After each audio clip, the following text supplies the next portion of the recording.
Okay, let's get right into it, because today's deep dive, it is frankly not for the faint of heart.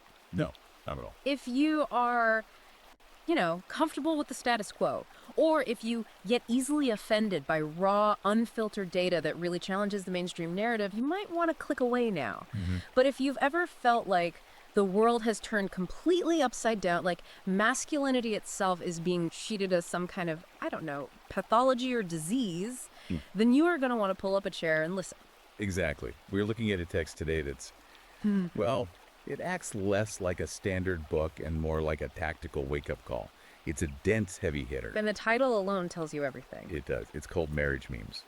A torture chamber for men under two-tier injustice of female supremacist feminist Marxism. By Conrad Riker. And yeah, that title, he is not pulling any punches. That's a single one. And listen, before we even get into the meat of this, and believe me, we are going deep, I have to say, if you appreciate this kind of analysis where we just lay the uncomfortable truths out on the table, please make sure you hit that like and subscribe button right now. It really helps us keep these deep dives coming. It helps us beat the algorithm. It absolutely does. Yeah. And regarding the source material, Riker frames this book very specifically.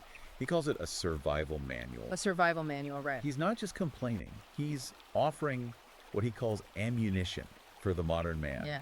He's looking at the history of our institutions, marriage, education, the workplace, and he's mapping out exactly how he thinks they were captured. Right. He basically says that for anyone tired of being told their masculinity is toxic, this book is the antidote. So I'm going to tell you right up front. Please do. If what we talk about today resonates with you, do yourself a favor.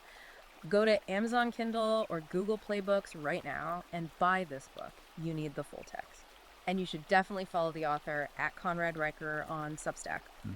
The guy is putting out so much content that we can only, briefly touch on here. So let's set the stage.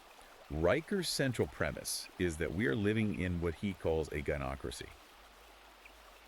He argues that if you strip away all the equality fairy tales. The stuff we see on TV and in HR seminars. Exactly. If you strip that away and you actually look at the raw data, you see a system that he believes is designed to harvest men.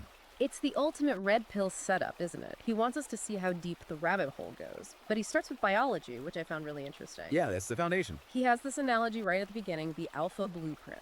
It's foundational to his whole argument. He points to the lion, a male lion in the wild. He sleeps maybe 20 hours a day. He looks lazy. To the untrained eye, he looks lazy, right? He's not contributing in a way that looks like constant busy work.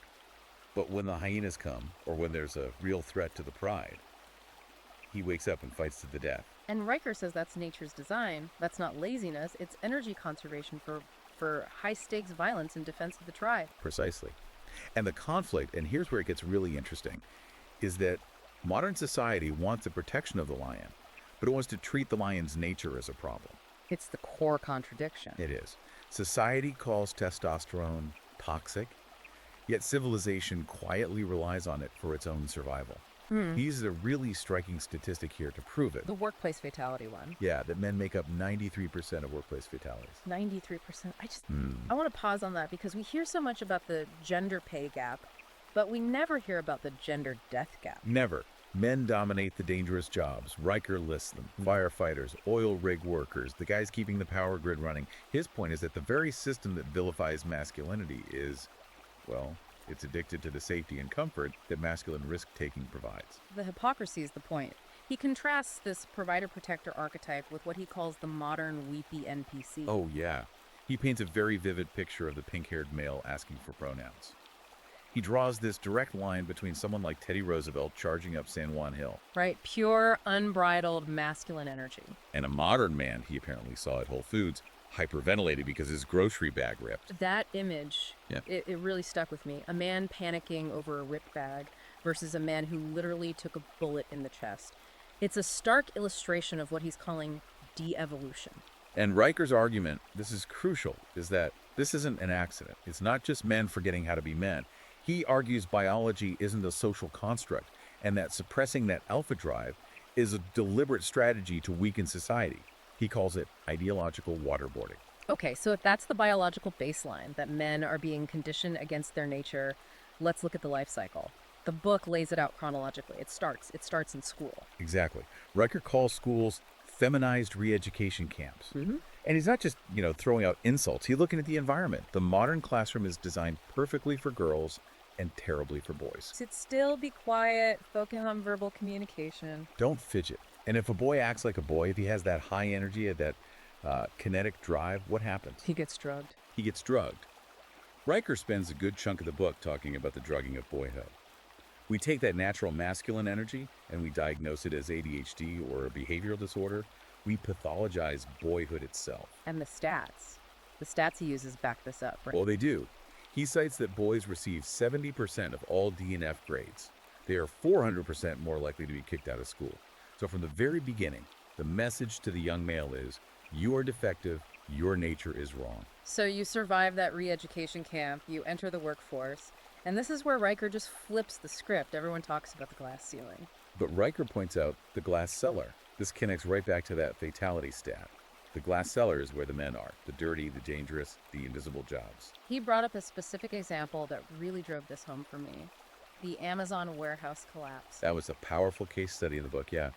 6 men died in that collapse. And Riker notes that the media framed it as a worker safety issue. But he asks the question. If 6 women had died, what would the headline have been? It would have been a massive gender issue. Oh. Women unsafe in the workplace. No question. Exactly.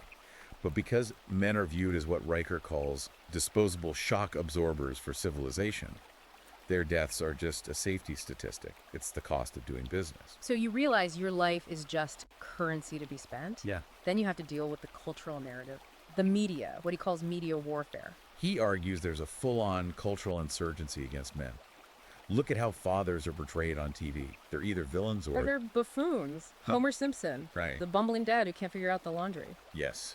He says this is a psychological operation to erase the whole concept of male competence. Yeah. And if you try to fight back, if you try to say, hey, wait a minute, You get silent. you get silence. Okay. The digital execution of dissenting voices. Yeah. He mentions Ryan Anderson's book getting delisted, Alex Jones getting deplatformed. But it's not just the big names. He talks about shadow banning. He specifically called out accounts like at Cathemra. Yes, accounts that just post statistics about male suicide or family court bias. Riker argues the algorithms are weaponized to suppress this. You post about toxic masculinity, like that Gillette ad. The one that cost them billions. You get boosted. You post about men's rights. You get hidden. So you're fighting biology, school, the media, and then you enter the dating market. This is where he gets into the sexual market and hypergamy. Yeah, he leans heavily on evolutionary psychology here. He defines hypergamy as the female instinct to date up higher status, more resources. But he argues that in the modern era, this has been just warped by economics. The wallet biopsy, I think every guy listening knows what that feels like. It's the assessment of resources. But he points out this paradox, the double bind. We're told women want equality, right? Equal pay. Yet his data says 92% of women still expect men to pay for the first date. So they want the authority of equality, but all the privileges of tradition. He calls it benevolent sexism when convenient. And dating apps they amplify this to an insane degree. He brings up the 80-20 rule. 80% of women competing for the top 20% of men. Which leaves the average guy completely out in the cold. Riker calls those men digital plankton.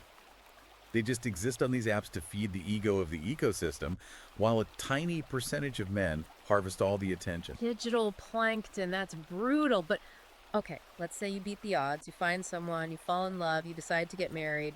Riker says this is the moment you walk straight into the trap. This is the torture chamber from the title. He views a marriage license not as a romantic gesture, but as a signed confession admitting future guilt. He talks about two-tier injustice here. Can we break down what he means by the covert contract? Because I think a lot of men operate under this assumption. The covert contract is the idea we're all raised with. If I provide, if I protect, if I sacrifice, I will be rewarded with respect, loyalty, a stable home. The traditional deal. Riker argues that under current laws, that contract is null and void because of the divorce industrial complex. We mentioned the 70% stat. Women initiate most divorces, but they gain custody 80% of the time. Riker's assertion is that the legal system is designed to confiscate earnings. He says in family court, female tares outperform forensic evidence. So the system is rigged to transfer resources from the man to the woman, no matter who broke the contract. And he uses the example of Mike from Texas to make this real.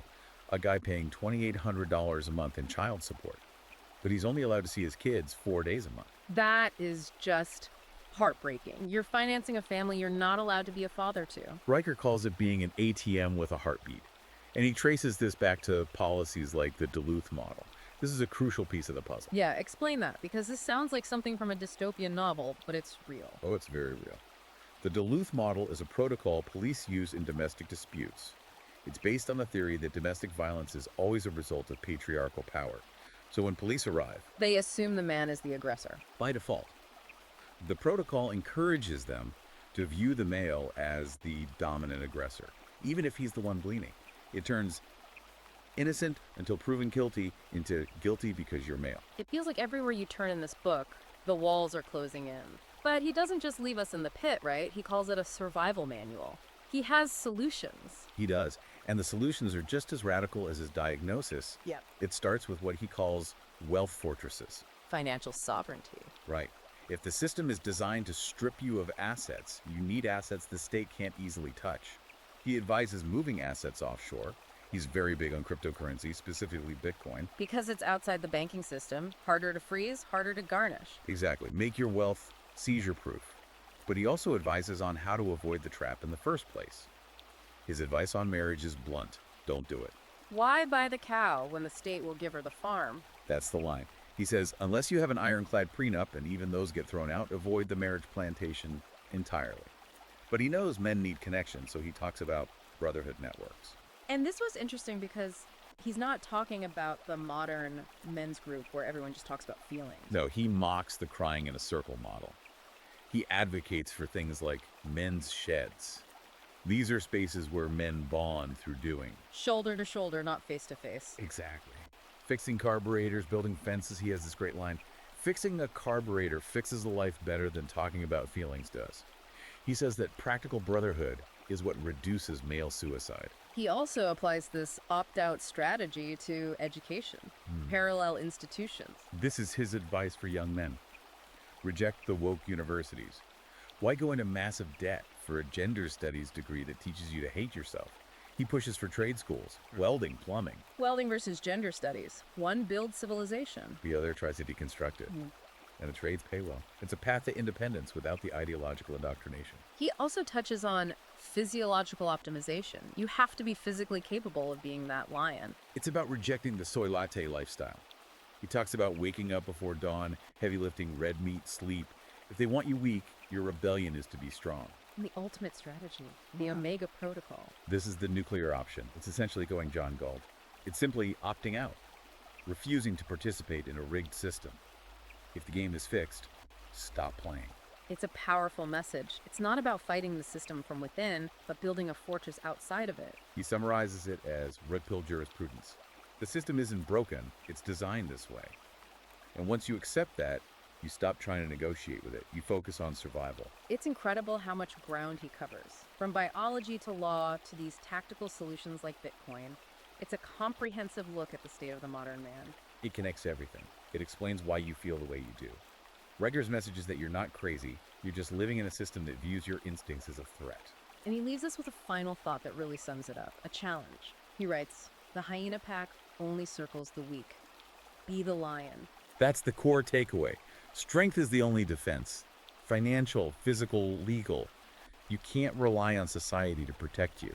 Society is the hyena pack in this analogy. You have to be the lion. You have to be the lion. Deep stuff. Yeah. And look, we've gone long, but we still just scratched the surface. The book has case studies, legal citations, stuff we just couldn't fit in. It's a dense read. If you want the full ammunition, as he calls it, you need the text. You need to see the data for yourself. So here's the call to action, guys. If you want to understand the history of our institutions before they were captured, if you want that survival manual so you don't end up like Mike from Texas, go check out Marriage Memes by Conrad Riker. It's on Amazon Kindle and Google Play Books. Do it now. Equip yourself. And don't forget to follow him on Substack at Conrad Riker. That's where the ongoing conversation is happening. Absolutely. Support the work. And if you appreciated this deep dive, if you want us to keep bringing you these unfiltered truths, smash that like button and subscribe. We really can't do it without you. Stay sovereign. Be the lion. We'll see you on the next deep dive.